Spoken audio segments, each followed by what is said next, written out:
పవన్ కళ్యాణ్ మంత్రివర్గంలో చేరతారా లేదా? ఇది ప్రస్తుతం అందరి ముందున్నటువంటి సస్పెన్స్.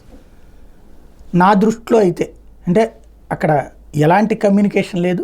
జనసేన అయితే చేరుతుంది, అది క్లియర్. జనసేన తెలుగుదేశం సంకీర్ణ ప్రభుత్వాన్ని మొదటి నుంచి చెప్పుకొచ్చారు. కానీ పవన్ కళ్యాణ్ చేరతారా లేదా అంటే ఖచ్చితంగా నా దృష్టిలో అయితే చేరాలా, డిప్యూటీ సీఎం పదవి తీసుకోవాలా, అట్లాగే కీలకమైన శాఖ తీసుకోవాలి.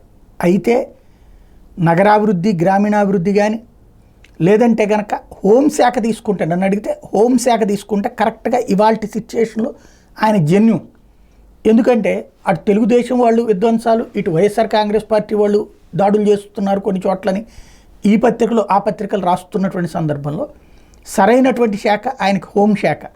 హోంశాఖ ఇంకోటి పోలీసులు అంటే ఆ పక్షానికో ఆ పార్టీకి అనుకూలంగానో ఈ పార్టీకి అనుకూలంగానో చేయాల్సిన పరిస్థితి అధికారంలోకి వస్తే. అలా కాకుండా పవన్ కళ్యాణ్ అయితే న్యూట్రాలిటీ కోరుకునే వ్యక్తి, పని పోలీసే చెయ్యాలి అని భావిస్తున్న వ్యక్తి, పోలీస్ విధి నిర్వహణలో జోక్యం చేసుకోకూడదు రాజకీయాలు, చట్టం తన పని తాను చేసుకుపోవాలని కోరుతున్నటువంటి వ్యక్తి.